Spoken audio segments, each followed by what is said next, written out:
This is an idea we conceived a couple of years ago here at the Center for International and European Studies. Why? I mean, I'm a Greek academic that's been in this country since September 2010 at Kadir Has University, and I feel an obligation and a responsibility to try to keep anything that has to do with Greek-Turkish relations alive. In a way, you say Greek academic since 2010. Well, what I always say is that I am a product of the rapprochement process, or whatever we like to call it, that started in 1999 between the two countries. And even though that process goes through different phases, well, the truth of the matter is that there's been a significant group of Greeks, at least academics and not only, that have come to Turkey. There is mobility also, Turks to Greece, academics not so much, but that has to do with the education systems. We have a state system, education is in Greek. Here you've resolved some of the issues we keep discussing for decades in Greece about whether to have private or non-profit universities, and that's why so many of us do come. And so, you know, and as an IR scholar, I thought that we need to start a process, because what I've seen over the last years is that there was a rapprochement process that started as a result of tragic events, the dual earthquakes. And when the foreign ministers at the time took the lead in this process, George Papandreou and Ismail Cem, what they stressed a lot was people-to-people contact, civil society interacting with each other. And that happened for a while. But as you observe the process of rapprochement, it has changed over time. Usually whenever our leaders meet, last time it was earlier this year in, this year was it, right? Or last year, this year in Izmir. If you look at the joint communique that comes out, yes, we continue the process, but it's come down to basically increasing bilateral trade. It's come down to increasing it, doubling it, tripling it, and whatever else. And there's not so much mention about the people-to-people contacts.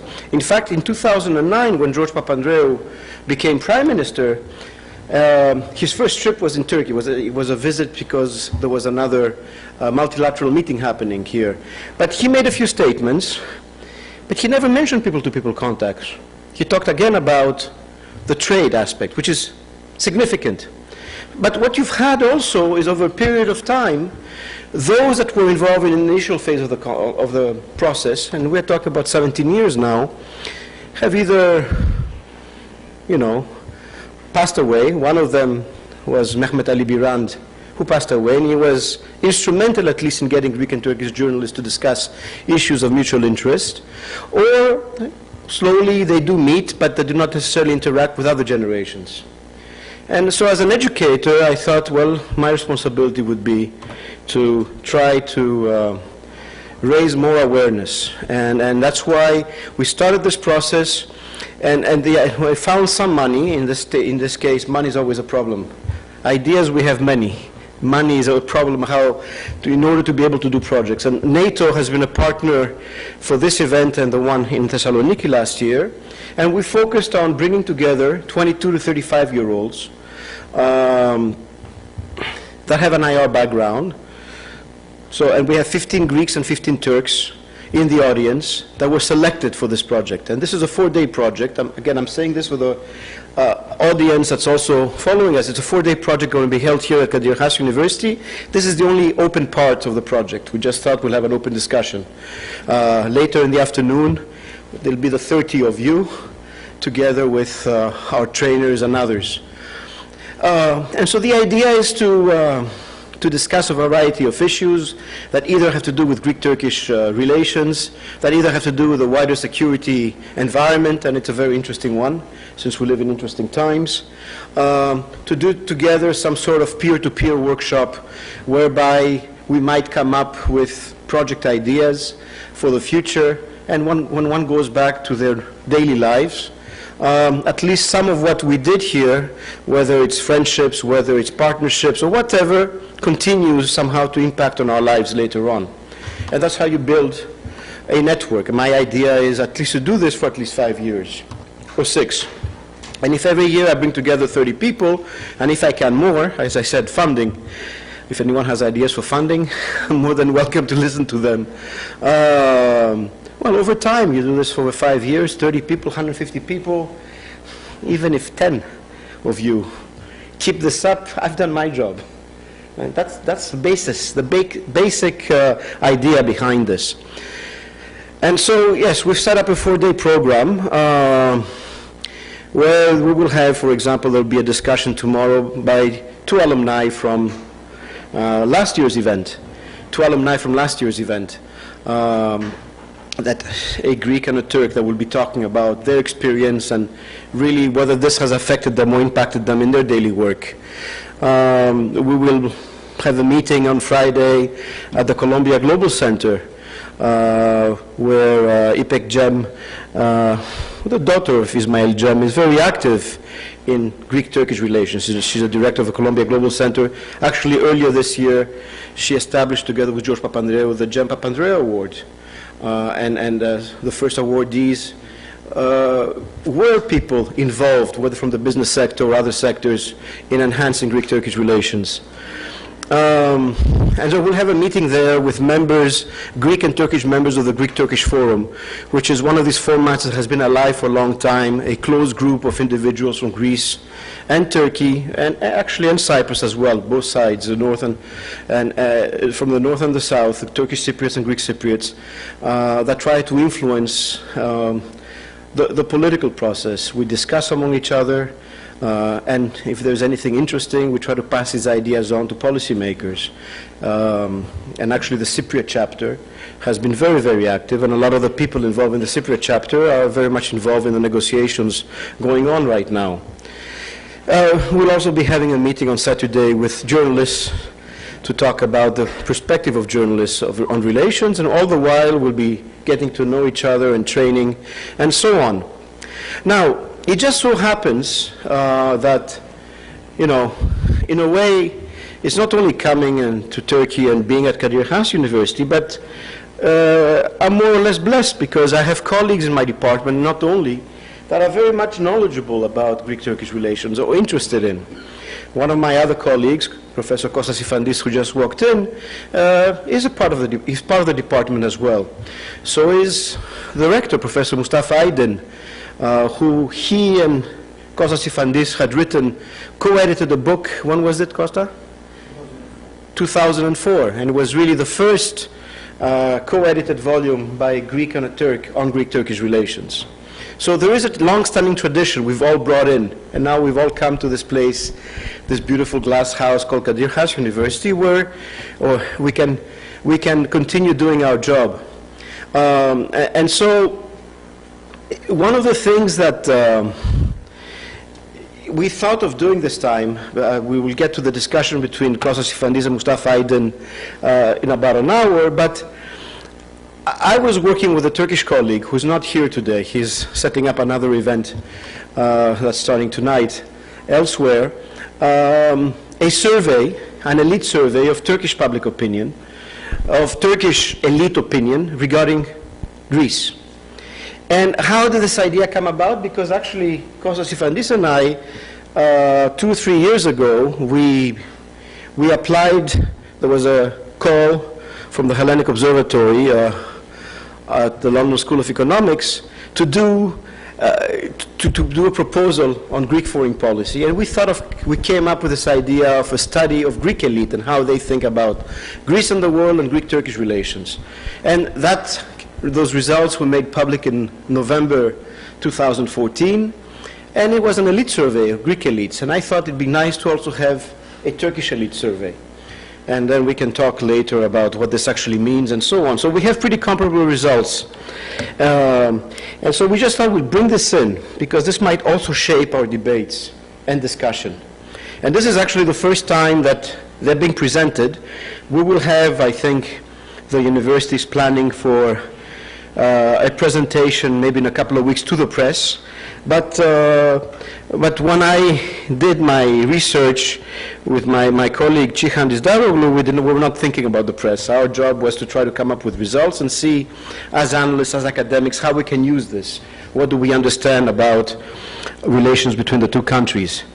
So let me start maybe by, wait, I'm so clumsy when it comes to these things. Okay, so let me start a little bit by presenting the survey.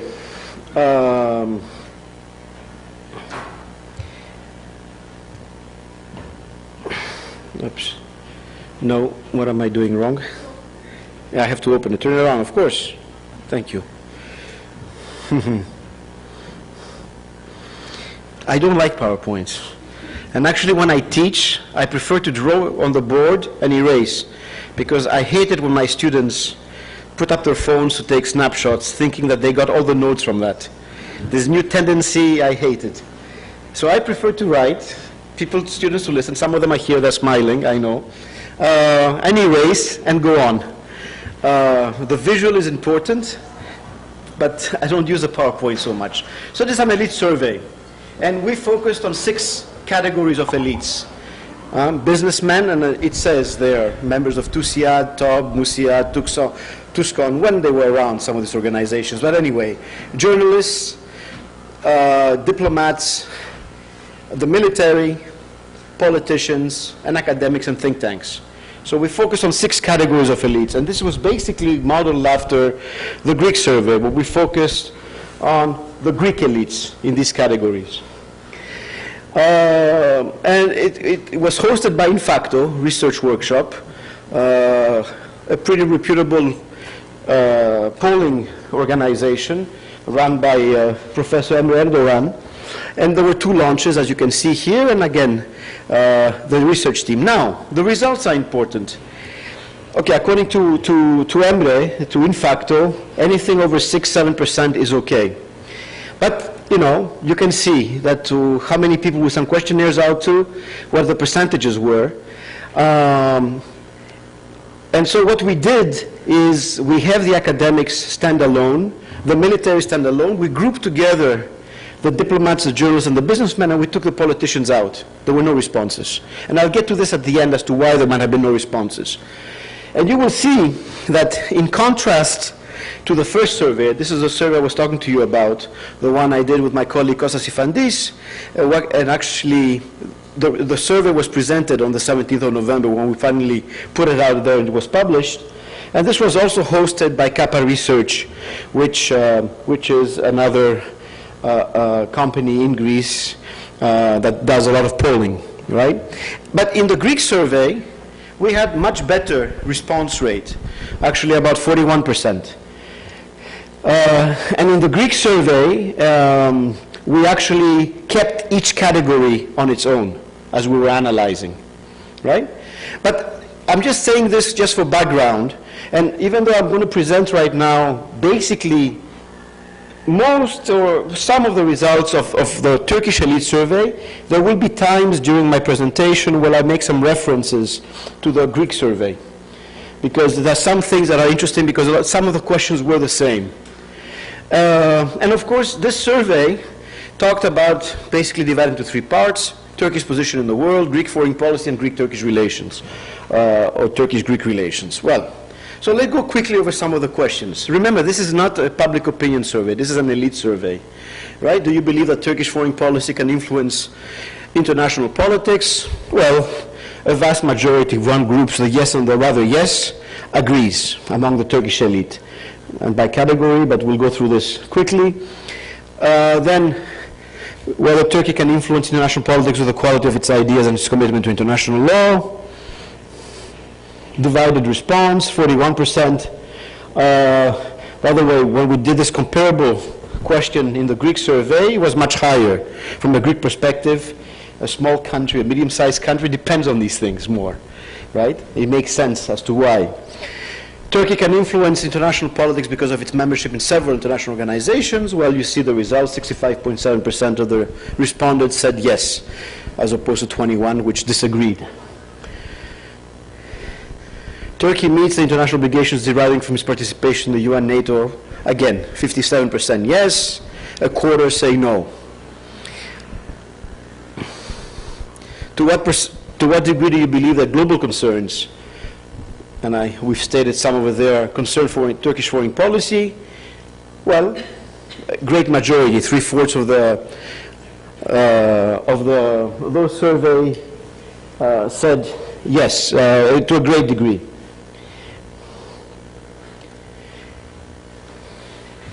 And of course, this thing, whether Turkish foreign policy should be more active and not limited beyond traditional disputes, 71% of Turkish elite think it should be.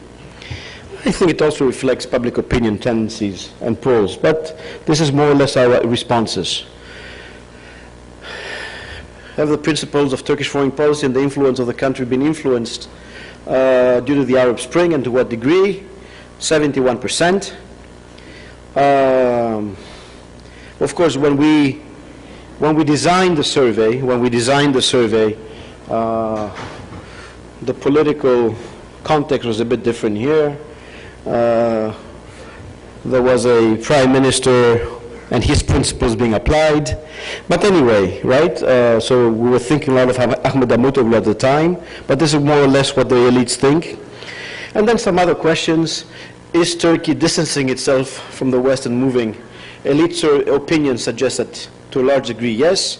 And whether Turkey can play this bridge role, which has traditionally been an issue for Turkish foreign policy, about 58.1%.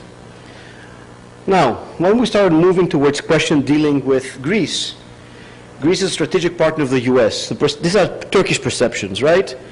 So about 46% think it is, and 30% disagree. Whether, even though Greece is a small country, it can influence international politics. Well, a substantial majority thinks that it can. And also a substantial minority thinks that it cannot.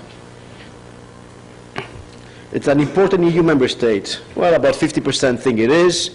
And if you combine EU and NATO, even greater percentage of Turkish elite think that that Turkey can influence international politics.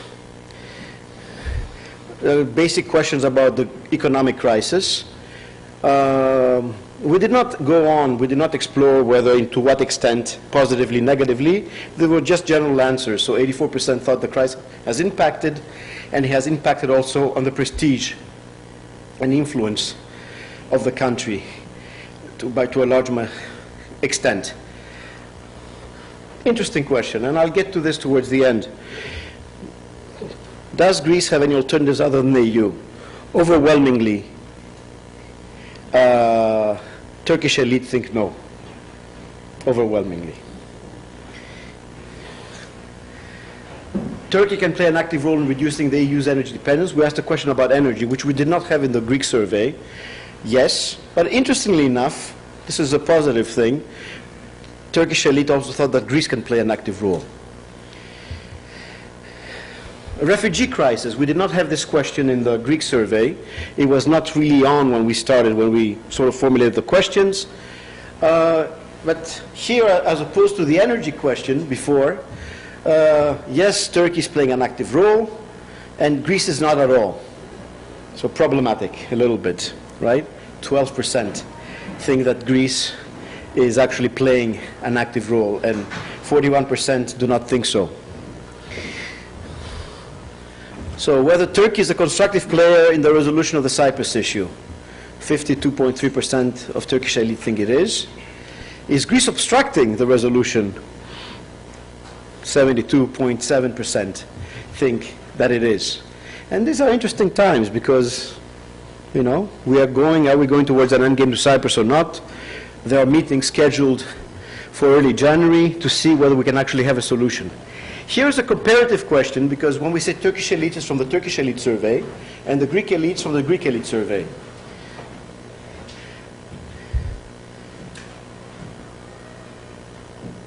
Well, I talked about this before. I just put them together. That's what we did, the questions. So actually I made a mistake. It's not Greek elites, it's just the two pie charts. Let's go. Turkish elites. This is a question we asked of the Turkish. Do you agree with the rapprochement strategy Turkey is implementing towards Greece since 1999? 89% of Turkish elites agree with it. When we asked the same question to the Greek elites, it's the strategy Greece is implementing, it was about 63.5%. So this fundamentally shows that there is elite support for the general strategy. And this again is just put in this form so you can see it more visually, 89% as opposed to 63, both positive numbers. The Turkish elite, Greece is steadily supporting Turkey's accession to the EU. 25% think that it is, while 56% do not think that it is. When we asked the Greek elites, should Greece continue supporting, 51% thought that it should, 36% did not. Obviously the numbers are different. And we'll talk about this at the end. And again, visually, the numbers we just talk about. Greece's membership in the EU constitutes a threat for Turkey's accession. 50.6%, more than half think that it does. And remember, I'm going back to a couple of questions. You link it to questions that I showed before. So 50.6% think that Greece constitutes a threat for Turkish accession. And before, we had those two questions about whether Greece is an important member of the EU and NATO. So there is some sort of correlation. You know, the perception of how Turkish elite view Greece's role. The most important question for me: can Turkey trust Greece? Only 28% said that it can. And this is a combination of the totally agree and the rather agree. Well, we asked the same question of the Greek elites. Basically the same. Trust after all these years. Here it is again. Lacking. Thank God for the 20% and the 10%.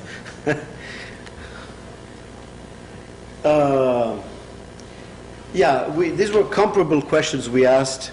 So to the Turkish elites, whether an improvement in Greece's economy is in Turkey's interest, 79% agreed. We asked the same question about Turkey's economy. It was more muted, the responses to the Greek elites, of the Greek elites. The economic crisis constitutes a threat. 44.8% of Turkish elite think that it does. And Turkish direct investment to Greece is a threat to Greek national interests. 61% thought that they are a threat. And we can talk about this as to why. The Turkish elite, how would you evaluate the current state of Turkish-Greek relations? 42.4% think it's good. 41.9%, neither good nor bad.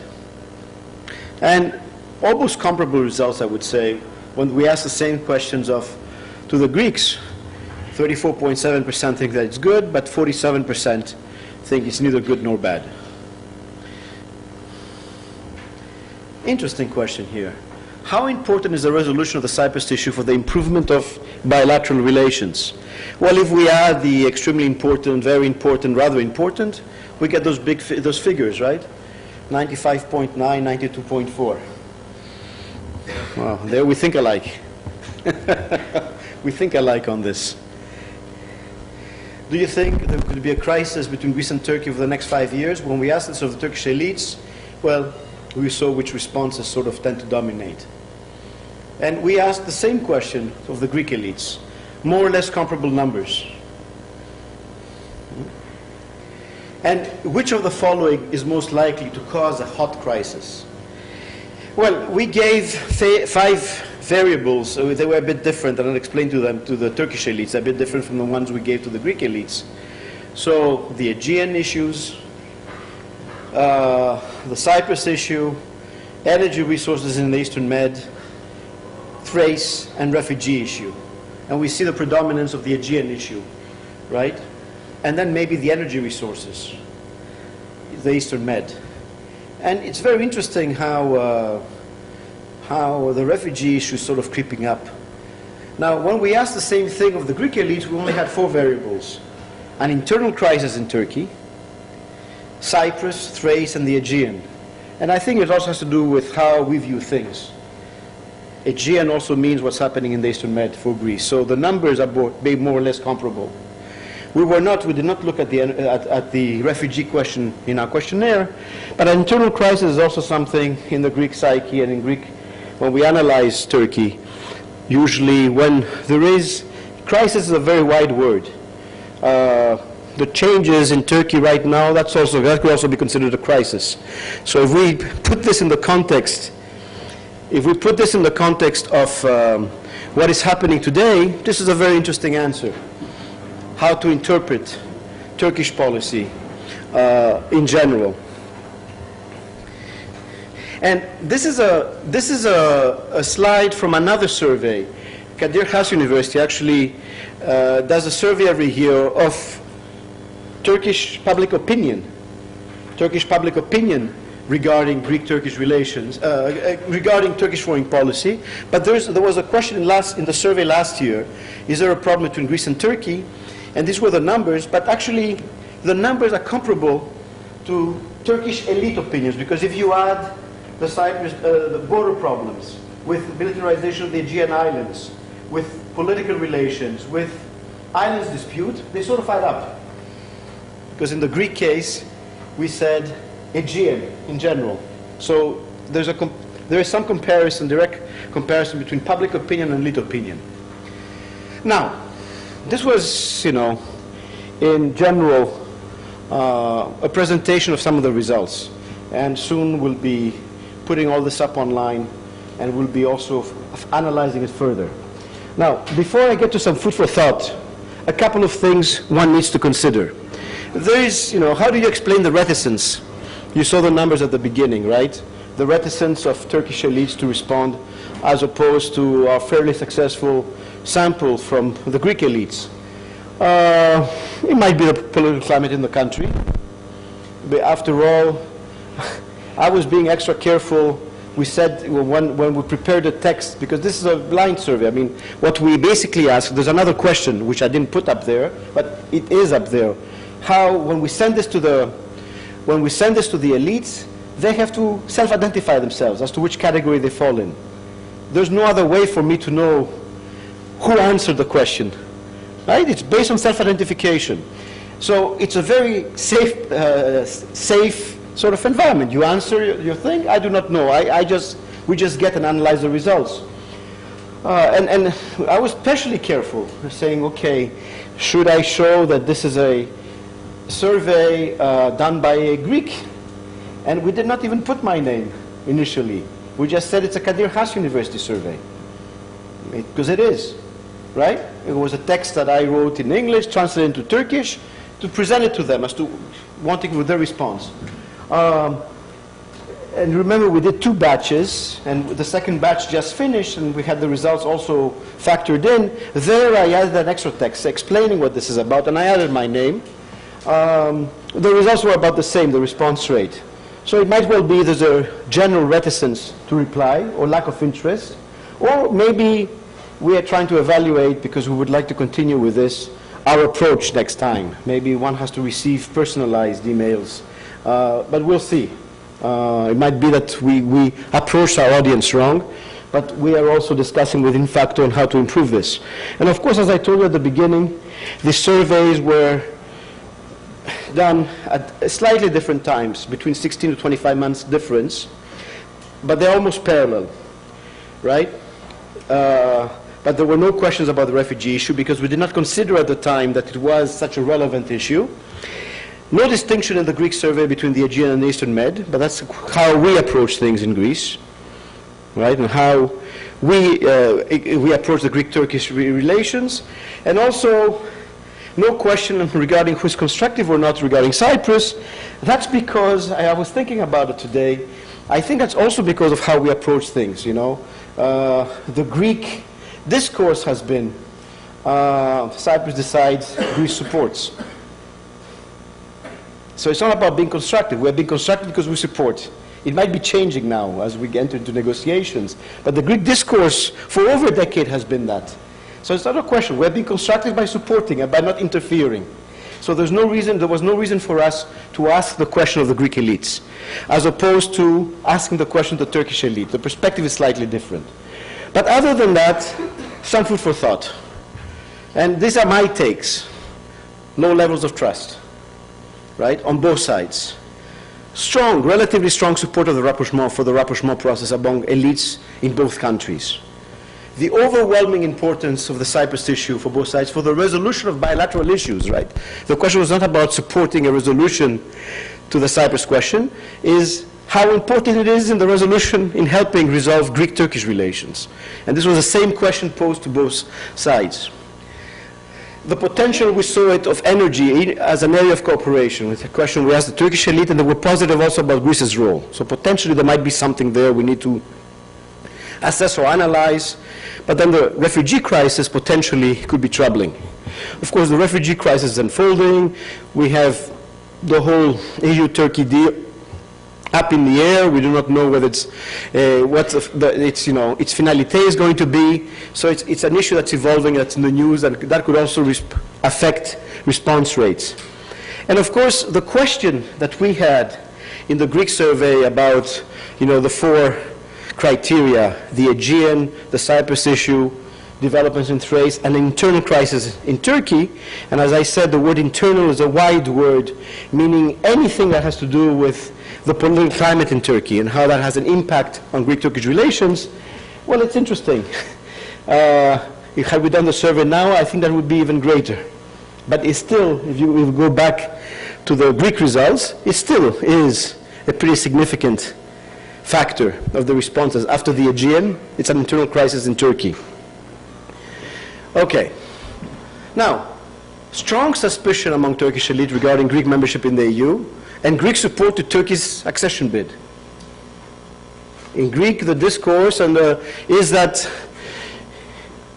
we are the ones that want a step ahead, Greece went ahead, lifting its veto to Turkey's accession bid, and hence we started the accession process. So it's very interesting how it's viewed, and in fact, there's almost a direct correlation. It does not only apply to Greece and the EU, but I think it applies in general to Turkey's relations with how it sees vis-a-vis maybe the Western world, right?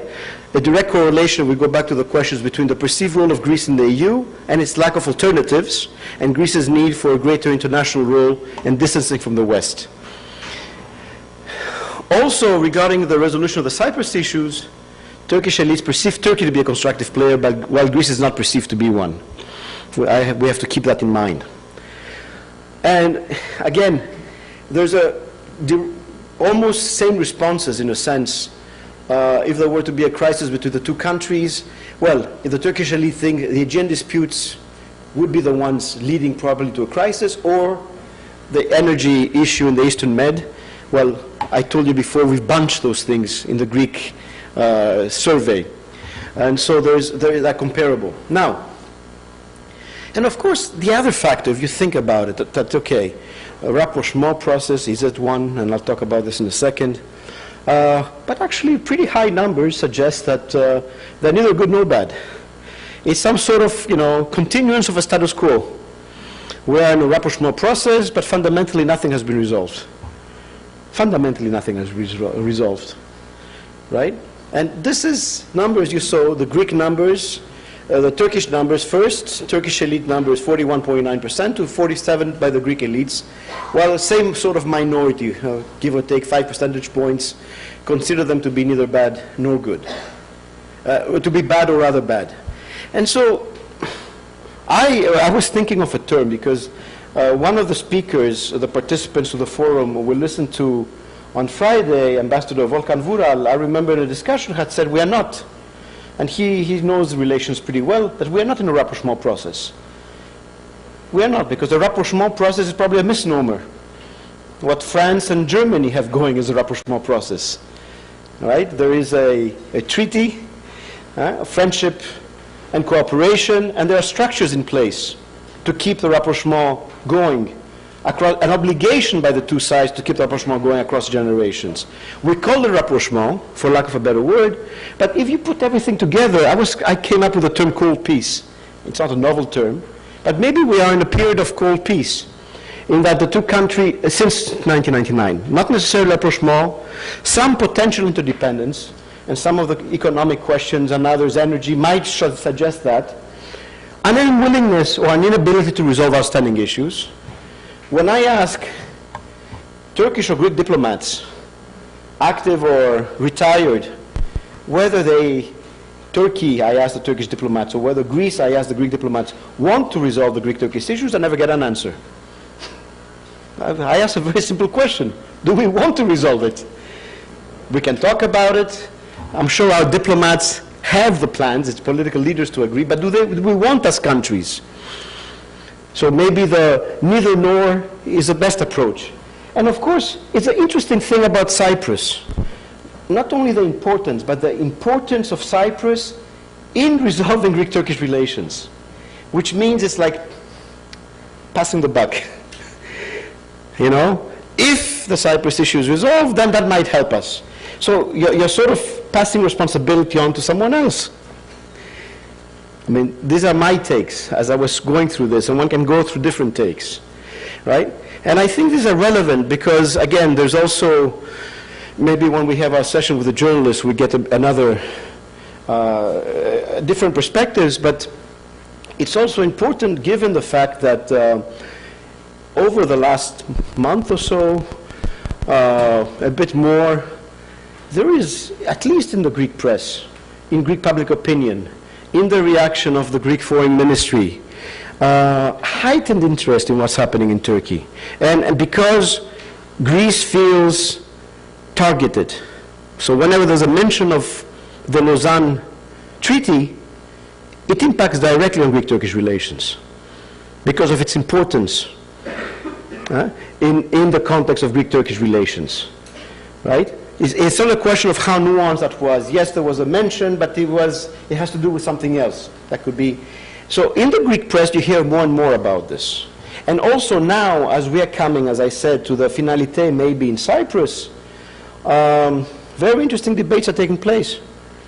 Very interesting debates about the willingness or unwillingness of Greek elites, the Greek government, or the Greek Foreign Ministry, as to what its role should be, but that's also shaped by the perception of what the Turkish side is thinking, and I'm talking officially, right? So we've come to the other end where, as I was saying, that finding about over 95, 92% on both sides regarding the importance of Cyprus, well, we've come to the point now where we have even the foreign minister of Greece talking about defending Hellenism, which is a form of colonialism, I would say, and therefore the need to defend Hellenism in Cyprus. And one can find comparable statements by his Turkish counterparts, as now both sides are positioning themselves in this multilateral setting that's going to take place in Geneva at the beginning of January to finally resolve issues such as the security and guarantors issues in Cyprus. And so you have discourses of that sort coming out as well. So in that sense, this survey is interesting too, because it does provide a lot of food for thought, right? Trends, and that's why usually we had two different times when we surveyed people, right? Because the context might be a bit different, and we put all those results together. But at least from a Greek perspective, and I'm sure from Turkish perspective, well, what's making, for example, the Greek social media not only media rounds is new maps that the mayor of Ankara just published on Twitter and wherever about what Turkey should look like, which leaves Greece only its islands in the Ionian, probably because he forgot about them. But anyway, but this feeds in to this whole debate. So this is some of the results, and I am open to questions, commentaries. Maybe Professor Fandis, you want to say something? Because you worked with me on that first survey. And the idea is now, because we have to, I'm thinking, and Professor Fandis and I have been talking, and with my colleague Cihandis Daroglu, to continue this, to end up doing another survey next year at the same time, with same sort of questions. And why? Well, maybe this contributes a little bit to the thinking, because it's about, again, it's who shapes and who makes policy and who shapes opinion. So we'll be working on this. But Costa? Nothing to add. Nothing to add? Only one, although Can we have a... Yeah.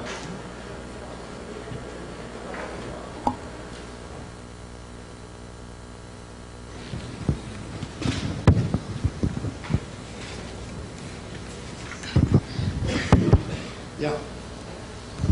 Just a really brief remark about the Cyprus issue. Although Cyprus is considered overwhelmingly the most important issue in paving the way for full normalization, it is considered rather low as a source of conflict or crisis. This is interesting. From the Greek side. From both sides. Nobody thinks that Greeks and Turks will fight over Cyprus. But without resolving Cyprus, there is no progress. Well, do you want to add something? You saw very briefly the results, but... Yes, Let me take some questions. Introduce yourself and let's hear your... Hi, my name is Dr. Nikos Lambas. I teach at the University of Piraeus. Thank you very much for having us on this wonderful occasion. Not so much a question as something that actually came to mind when I was listening to your presentation. There might be a way to solve the issue with politicians not responding to the questionnaire. If we actually look at their public statements, my thesis is about elite perceptions also, and I did try to overcome that issue by just looking at what they say on public. There are a lot of conflicting views whether we can base our assumptions to public statements, but I think we might be able to find value, because actually I was also looking at the same thing, the same concept of, as a research project, elite perceptions of the Turkish threat and elite perceptions of the Greek threat. And I'm still trying to find a way to codify and go through statements, public statements of politicians regarding that issue. That might actually help your study too. Okay, this is more disclosure. Content analysis, actually. Hi, thank you very much. My name is Chaltas Marios. I'm a PhD candidate from Pantheon University of Athens. Yes, I know him very well, actually. And I have a comment that may lead to a question to you. I have the feeling from all the studies, from the bilateral issues between Greece and Turkey, that all the crises in the past and all the issues that were discussed were strictly bilateral, were issues between Greece and Turkey, and that was alone, even regarding the Cypriot issue. But I have a feeling that in the recent years, there are problems between Greece and Turkey that are caused mainly from the external environment, from the situation in the Middle East, from the changing of European Union, from the new foreign policy of Russia maybe, and now probably from a new approach in foreign policy of the United States.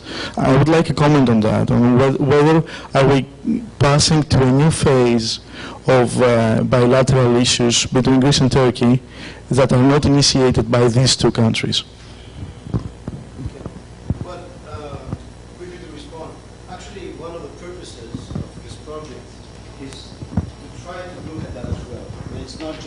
The direct relations and then expand about the general security environment, right? And yes, even though there are parallels, I mean, I always talk about or write about growing exceptionalisms in Greece and Turkey, but they might not necessarily be related to one another. And you're right, like by mentioning Russia and the security context. So absolutely, it's something we did not take into account here. But yes, it might be the case, and that leaves a lot of room for analysis as to what this might actually mean for Greek-Turkish relations. So I totally agree, and this is something we should maybe even discuss more during the course of the symposium. I agree. Anyone else? The Greeks are speaking. Another Greek, it's okay.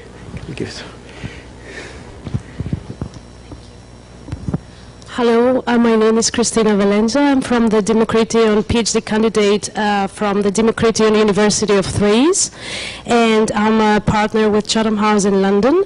So my expertise is mostly on refugee crisis. I think what you've done with your survey was really, really interesting, and I can fully understand the reasons why you have not put questions regarding the refugee crisis, as it was not a so updated issue at that time. So a recommendation would be, when we are talking about policy making, as you may very well know, is that refugee crisis is a very important issue right now in policy making.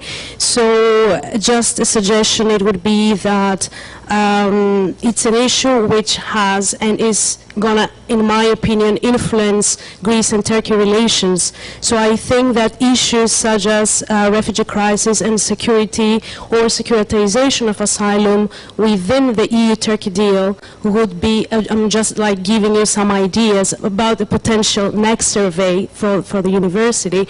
These issues would be very much appreciated, because if we are based in Greece, I mean, I assume most of us were based in Greece or Turkey, and this is very important to have input and feedback from scientists and experts and practitioners from the ground, rather than having people based all around Europe and having an opinion about the bilateral relations and the refugee crisis. So it's just a recommendation from my expertise how this crisis has played on human rights issues, on the relations between the two countries, and what's the impact on policy making at the European level, at the bilateral level, and global level when we're talking about mobility. Thank you.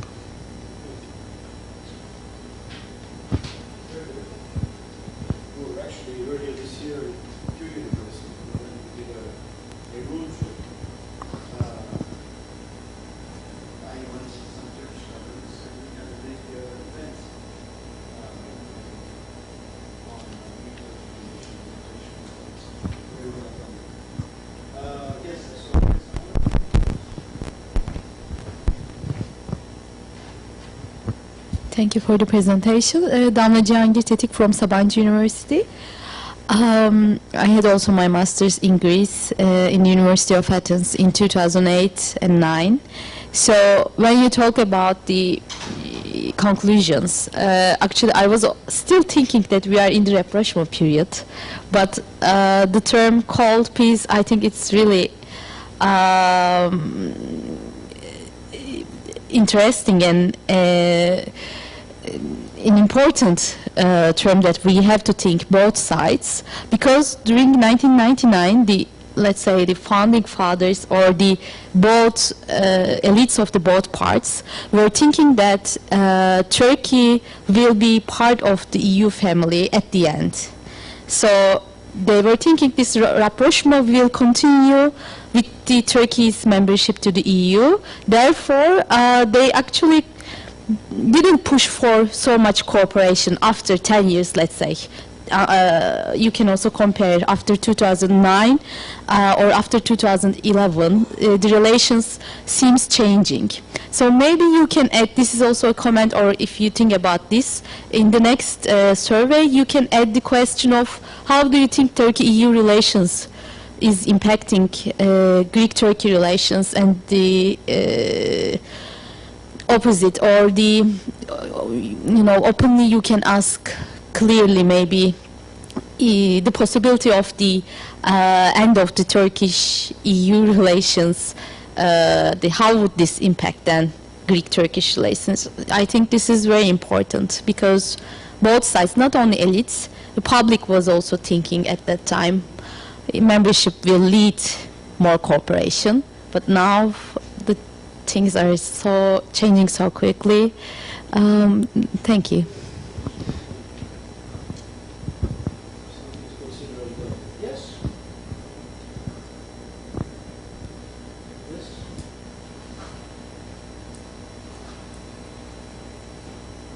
Hello, my name is Kirila Atanasova. I am from Sofia University. Currently, I'm doing an internship at KHAS.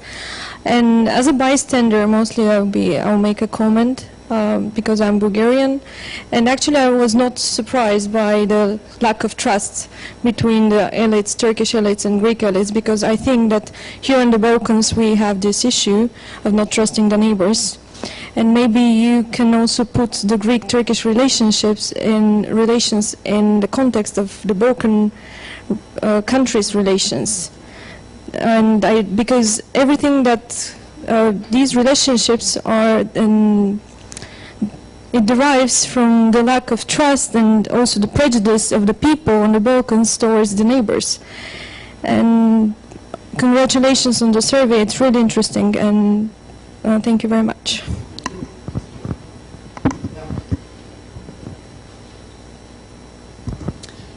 I have a question. Okay, sorry. I am Fatih and I am a PhD candidate here at Kadir Has University in International Relations Department. If a Russian aggression grows in time, both Greece and Turkey are part of the NATO, and to what extent NATO can initiate a kind of cooperation between Greece and Turkey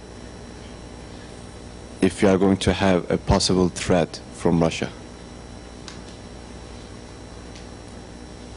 Possible threat from Russia, a threat to Greece and Turkey? I don't see that. Yes, it's very unlikely, but what I'm trying to ask, okay, let me rephrase my question. How can the perception of Russian threat can impact NATO's decision to take more initiative to broker cooperation between Greece and Turkey? Well, I mean, it didn't work out during the Cold War. It didn't work out during the Cold War, and it's not really working out right now. Supposedly there's a NATO mission in the Aegean that has to do with helping monitor the refugee flows, and Turkey is trying to find ways to get rid of it. This is the truth. So there's no real answer to that right now. I mean, it's in NATO's interest to make sure that peace is brokered. I suspect that right now everyone is putting their efforts in trying to achieve some sort of settlement in Cyprus, and from there, that would conceivably help, in terms of trust. I don't think in terms of resolution of bilateral issues. But I do not know. Maybe the panelists in the next session might have something to say about that. The rector has been very silent, so I think he's gathering ideas for when he talks. But this is, I think, is fundamentally, I mean, yeah, as Professor Feliz just said, we never resolved during the Cold War, and we're having a hard time coming to terms with it now. And again, it's all based on the perception, right? Because whether during the Cold War, less so today, but still, from a Greek perspective at least, we have different conceptions of threats, right? For Greece, the perception is that the number one threat is Turkey, as long as these issues have not been resolved. And so for Greece and its national security and defense and so on. And so as long as that doesn't disappear, then the practicalities become very difficult to resolve. Yes? You don't have to ask if you don't want to, but if there's anything that inspired you, otherwise we can move on to, just keep it in mind, even for the discussion later, and those taking part in the symposium, this might come up again, some of these findings might come up again during our discussions over the next 3-4 days. Okay. Well, good. We'll put an end to this now, and then maybe I will ask Professor Aydin and Professor Efendis to come and sit and talk a little bit about the strategic environment and continue our discussions. Thank you.